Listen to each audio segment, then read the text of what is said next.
Hello, hello, hello, everybody. This is Mary with Scrapbooking, an independent advisor for creative memories. I wanted to show you today such a simple and fun technique called folding. This is the fold over technique, and this is so simple. Anyone can do this. You don't need hardly any tools to do this. You just simply need your cardstock, your designer paper. Your designer paper does need to be double-sided, so if you're using Creative Memories paper, they usually have a theme pack with several different sheets of designer paper that have a different design on both sides but that correspond with one another. They work really great for this technique. If you have other designer paper, as long as it is double-sided, then this technique will work for you. And if you're using an actual scrapbook page, then that's great. Your fold over page, your designer paper can go directly on that page, and you don't necessarily need the other sheet of cardstock. If you want the other sheet of cardstock to kind of correspond with your designer paper, then you'll want the cardstock. So this is a simple technique. Basically, all you are doing is taking the side of the designer paper that you want to stand out more on your page and having that be the front side. Then you're going to fold over the other side design however you want to fold. Now, you can take this and you can simply fold over the edges. And so you could fold that like that on both sides. You could fold it halfway over. Like, you could do so many different things. You could just do the corners and fold down the corners. You could do opposite corners. You could do all four corners.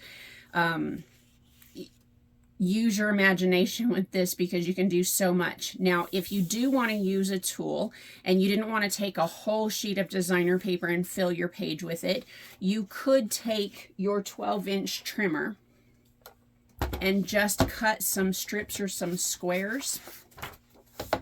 And so I'm going to take these two designer papers that are double-sided, and I'm going to make some 4-inch squares. So I'm going to line that up on my 4. So again, you don't need this tool to do it, but this is another part of this technique, so I wanted to show it to you.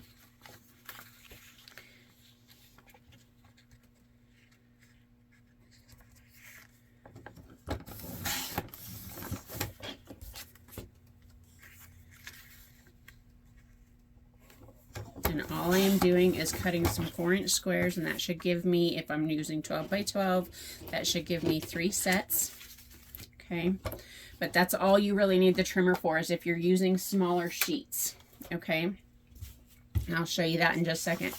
But if I wanted to do this, and let's say I wanted to just fold over the corners, right, I could do that. And so you're just going to figure out where you're going to fold it into, and then you're going to fold that down.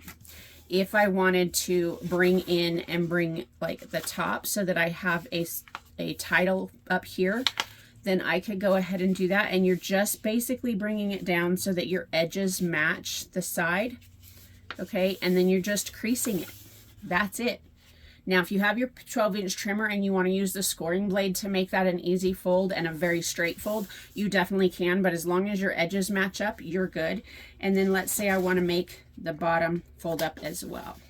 And so just like that, now I'm going to adhere this top part here. I'm just going to adhere the flaps down.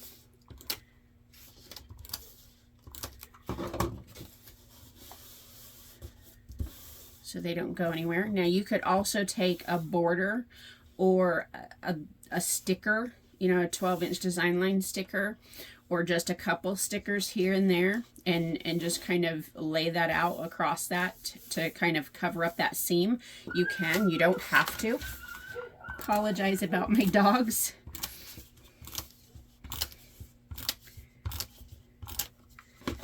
Okay, and then we're going to fold that down, and it's okay that they're not exactly even, because that's how I wanted to do it. You could make them even, you could measure it and do that.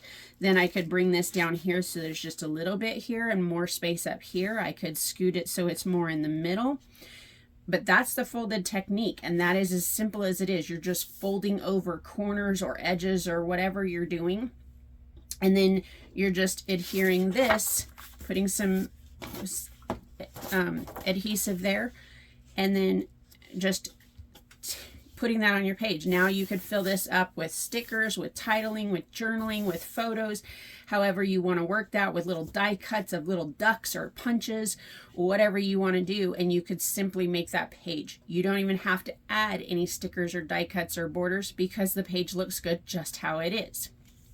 Now, to show you just the different techniques, I could take these that are double-sided designer paper, and maybe I want this to be on the back side and I want the blue to show through. So maybe I just want to bring my 4 corners in.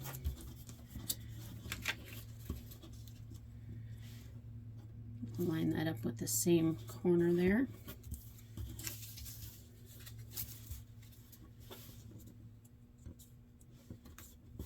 And I'm just kind of eyeballing it against this line here. This pattern just happens to work that way for me. So it gives me a little guide on where to fold it. Okay, and now I could put that there, and then I could take my other ones and I could fold them the opposite way. I could just fold one corner over, right?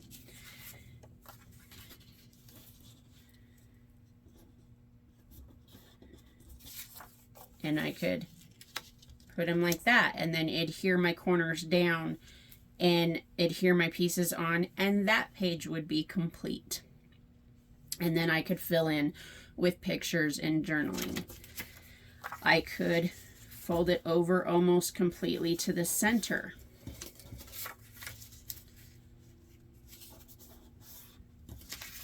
And I could do that on all of them.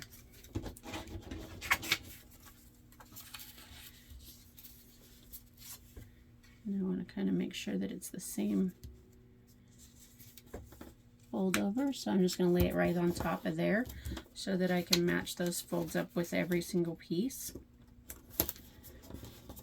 And then I can layer that there, do my last page, match that up. But do you see how versatile this technique is? So simple, so easy, hardly any tools, right? Just my 12-inch trimmer if I wanted to cut smaller pieces, maybe a punch, maybe a die cut, and my adhesives. And that page would be complete, and I would adhere the flaps down and then adhere my pieces on there. Okay, and I could do that this way and do a 4th piece if I wanted, right? So there's a lot of different ways that you can make this very, very versatile and make a lot of different pages with this one simple technique. So this is our fold over technique. Again, it works with double-sided designer paper, works with or without your 12-inch trimmer, works with or without. You could put, you know, a long sticker along that edge. You could put just little stickers. You could put die cuts. You could put a mat with a photo on it to kind of cover up that seam, however you want to work it, and then you just kind of adhere it wherever you want on the page. So very, very simple, very easy, simple for beginners, great for people who need something different with their pages that they've been doing for a while. So that is, again, the fold over technique. I hope that you enjoyed this. If you did, please like and subscribe to the videos, and you'll see more from me when other techniques and videos are available. And enjoy the scrapbooking project that you're working on. Let me know if you have any questions or if I can assist in any way. And have a scrap happy day.